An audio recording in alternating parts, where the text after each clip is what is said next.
샬롬 할렐루야. 로마서 8장 12절에서 16절이요. 그러므로 형제들아 우리가 빚진 자로 돼 육신에게 져서 육신대로 살 것이 아니니라. 너희가 육신대로 살면 반드시 죽을 것이로되 영으로서 몸의 행실을 죽이며 살리니 무릇 하나님의 영으로 인도함을 받는 사람은 곧 하나님의 아들이라. 너희는 다시 무서워하는 종의 영을 받지 아니하고 양자의 영을 받았으므로 우리가 아바 아버지라고 부르짖느니라. 성령이 친히 우리의 영과 더불어 우리가 하나님의 자녀인 것을 증언하시나니. 아멘. 제목은 성령의 음성 주간 인도 7번째 육신의 생각 둘째 단계입니다. 육신의 생각은 개인차가 있기는 하지만 믿음의 분량에 따라 어느 정도 단계가 나뉘는데 그 첫째 단계에 이어 둘째 단계에 대해서 살펴봅니다. 사도 바울은 고린도 교회 성도들에게 내가 어렸을 때에는 말하는 것이 어린아이와 같고 깨닫는 것이 어린아이와 같고 생각하는 것이 어린아이와 같다가 장성한 사람이 되어서는 어린아이의 일을 버렸노라 고백합니다. 여기서 어렸을 때란 육을 입고 이 땅에 살 때를 뜻합니다. 우리가 장차 거룩한 영체를 입고 영의 세계인 전국에 거할 때 비하면 지금 우리의 말이나 생각은 어린아이의 수준이지요. 영과 육은 이렇게 차이가 납니다. 이 땅에 사는 동안에도 마음을 영으로 읽은 정도에 따라서 말이나 깨달음, 생각의 수준이 다르지요.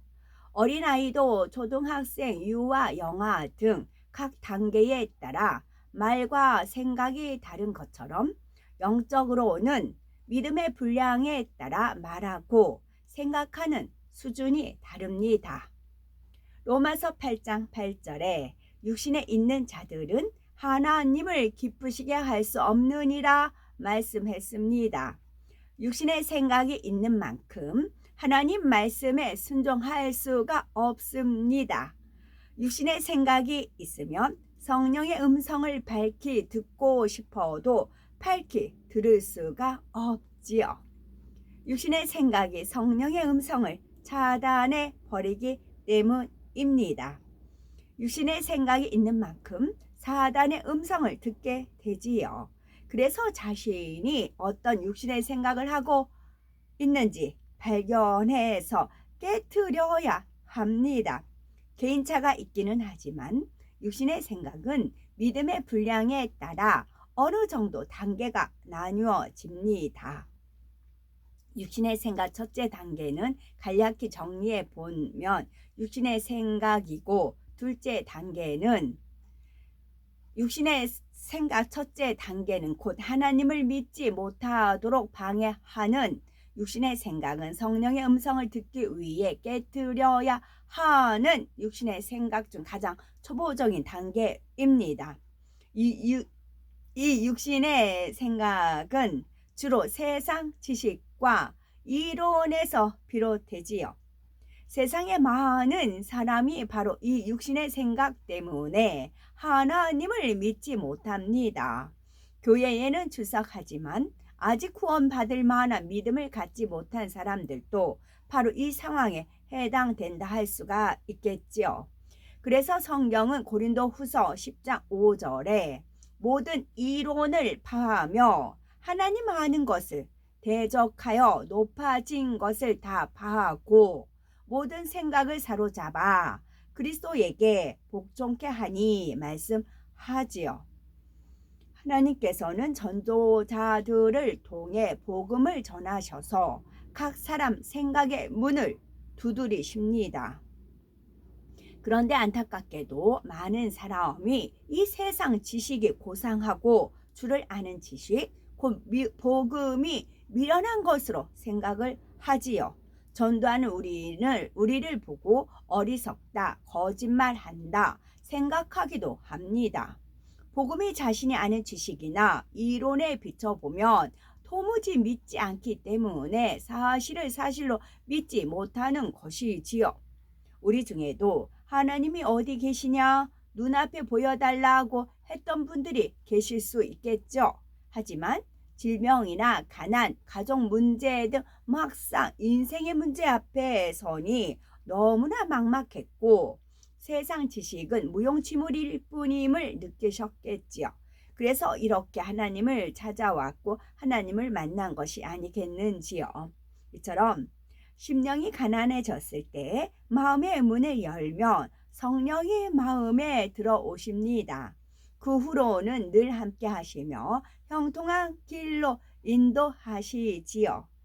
그런데 인생의 갖가지 문제를 만나기 전에 천지 만물에 담긴 하나님의 능력과 신성만 보고도 또 주님의 십자가 사랑만 전해 듣고도 생각의 문, 마음의 문을 연다면 얼마나 좋을까요? 우리들은 모두 이 헛되고 무익한 육신의 생각을 다 깨트려 버려야 되겠지요. 그래서 성령의 인도함 속에 참 지혜를 얻어서 하나님을 아는 지식을 가장 고상하게 여기는 복된 우리가 되어야 되겠습니다. 다음으로 살펴볼 육신의 생각 둘째 단계는 하나님의 말씀에 순종하지 못하게 하는 육신의 생각입니다. 육신의 생각 첫째 단계 곧 하나님을 믿지 못하게 하는 육신의 생각을 깨트리면 곧바로 성령의 음성을 밝히 들을 수 있을까요? 그렇지 않습니다. 이 육신의 생각을 깨트렸다는 것은 이제 갓 성령을 내 안에 모신 것입니다. 성령이 내 마음 안에 들어오신 것이지요. 성령의 음성을 듣고 순종하는 훈련은 이렇게 성령을 내 안에 모신 후부터 본격적으로 시작이 됩니다. 주님을 영접하기 전에는 육신의 생각을 통해 역사하는 사단의 음성을 들어왔습니다. 그래서 주님을 영접했다고 해도 곧바로 성령의 음성을 밝히 듣거나 온전히 순종할 수 있는 것이 아닙니다. 하라, 하지 말라, 지키라, 버리라 말씀한 대로 행하고 싶지만 육신의 생각 때문에 원하는 대로 행하지를 못하지요. 물론 초신자라도 성령 충만하여 성령의 음성을 듣는 대로 순종하는 사람은 말씀대로 행할 수가 있습니다. 처음 주님을 영접하고 통해 자복을 하면 마음이 후련하고 기쁩니다. 아버지 하나님의 사랑이 진하게 느껴지지요. 이때는 생각을 동원하지 않고 성경 말씀대로 설교 말씀 듣는 대로 순종을 합니다. 성령이 충만하여 육신의 생각을 지배하기 때문이지요. 그래서 성령의 인도도 잘 받고 기도하는 대로 척척 응답도 받습니다. 그런데 많은 분이 이 첫사랑을 잃어버리지요. 성령 충만함을 잃어버리는 것입니다. 성령 충만함을 잃으면 다시 육신의 생각을 지배할 수 없는 상태로 돌아갑니다. 자신의 마음에 일궈진 진리만큼만 성령의 음성을 들을 수 있게 되지요. 그러면 먼저 주님을 영접한 직후의 믿음, 곧 믿음의 1단계를 살펴봅니다. 믿음의 1단계는 마음의 진리보다 비진리가 많기 때문에 말씀대로 살지 못할 때가 많습니다. 예를 들면 주의를 온전히 지키며 영육간의 복을 주신다는 말씀을 들어도 순종을 잘 못합니다. 하루라도 더 일을 해야 더 많이 벌지, 휴일은 즐기면서 보내야지 하면서 주일 성수를 힘든 일로만 생각을 하지요. 주의를 온전히 지키는 분들이 보기에는 얼마나 어린아이와 같은 생각입니까? 다 육신의 생각이지요. 주의를 지킬 때 주시는 평안과 기쁨을 맛본 사람은 이런 육신의 생각을 하지 않습니다. 주의를 온전히 지키지요. 이처럼 믿음의 1단계는 세상에 사는 동안 입력된 지식이 아직 그대로 있는 상태입니다. 아직 하나님의 말씀에 대한 지식도 별로 없고 말씀대로 살고자 하는 의지도 적습니다. 믿음의 2단계는 다릅니다. 말씀을 들어서 진리를 어느 정도 알고 진리대로 살고자 노력도 하지요. 믿음의 1단계에 비해서 하나님 말씀에 순종하려고 힘쓰고 애쓰는 단계입니다. 그러나 아직은 성령의 음성을 쫓아 말씀대로 살 때도 있고 사단의 음성을 쫓아서 말씀대로 살지 못할 때도 있지요. 육신의 생각에 막혀 순종하지 못할 때도 많고요. 예를 들어서 하나님께서는 이웃을 판단하지 말라고 말씀하십니다. 야고보서 4장 12절에 입법자와 재판자는 오직 하나이시니 능히 구원하기도 하시며 멸하기도 하시느니라. 너는 누구가 안돼 이웃을 판단하느냐라고 했지요. 사람의 중심은 오직 하나님만 아십니다. 그러므로 남의 겉모습만 보고 함부로 판단하면 안 되지요. 믿음의 2단계는 말씀대로 살려고 노력하는 단계이므로 판단 정죄하지 말아야지 하고 생각은 합니다. 그런데 막상 현실에 가서는 뜻대로 되지 않는 경우가 많습니다. 만일 어떤 사람에 대한 안 좋은 소문을 들었습니다. 그의 행실이 바르지 못하다는 말을 들었지요. 들리는 말이야 어쩌다가 들을 수 있지만 중요한 것은 거기서 멈춰야 한다는 것입니다. 그런데 오히려 더 자세히 들으려고 귀를 기울이지요. 정말일까? 하고 궁금해 하는 것입니다.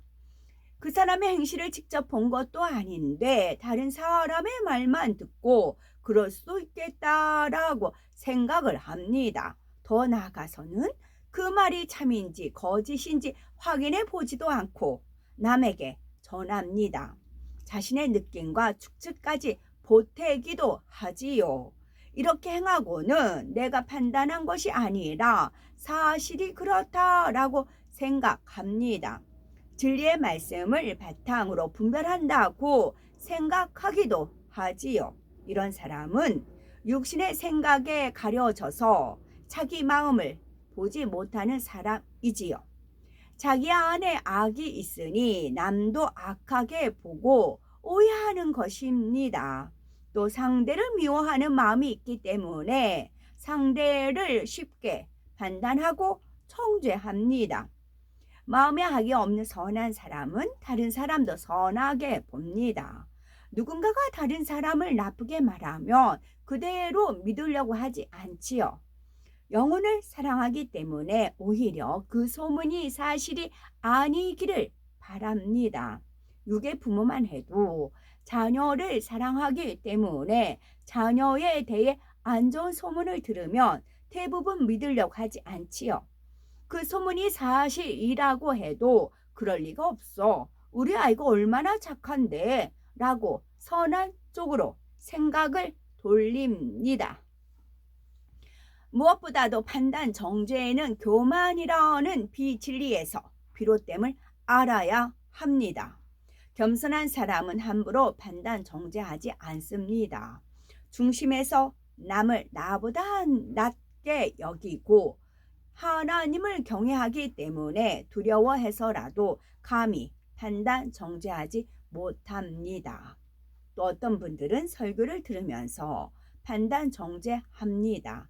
저 말씀은 나 들으라고 하시는구나 하고 판단하여서 자신을 책망하고 무안을 준다고 오해하는 분들이 있지요.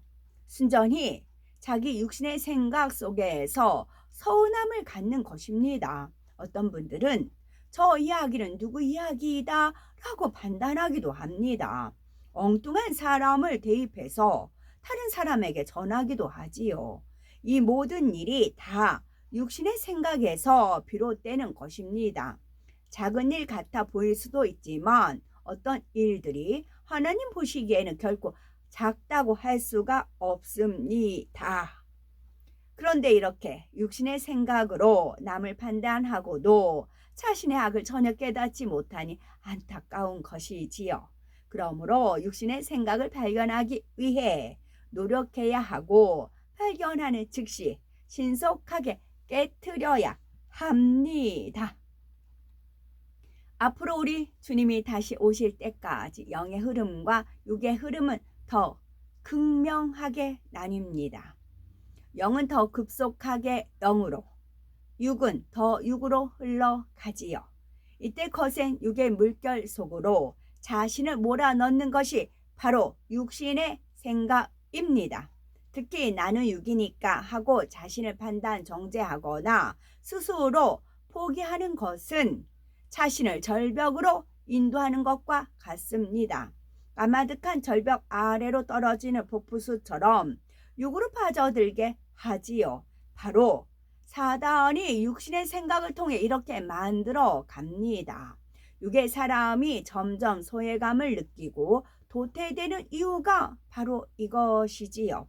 그러므로 나는 안 돼, 늦었어 이런 생각이 든다면 이것은 성령의 음성이 아니고 자기 생각도 아닌 사단의 음성임을 기억하셔야 되겠습니다. 성령은 지금이라도 늦지 않았다라고 하시지요. 내가 도와주겠다라고 말씀하시고요. 이제라도 회개하고 돌이켜서 생명과 평안의 길로 가자라고 손을 내미십니다. 이 성령의 음성에만 아멘 예 하셔야 되겠고 성령이 내미는 손을 잡고 성령의 음성에 순종하면 영의 흐름을 잘 탈 수 있습니다. 영의 급물살을 타고 1천층, 2천층, 3천층을 신속하게 지나 새 예루살렘에 나아가는 우리가 되어야 되겠습니다. 아멘.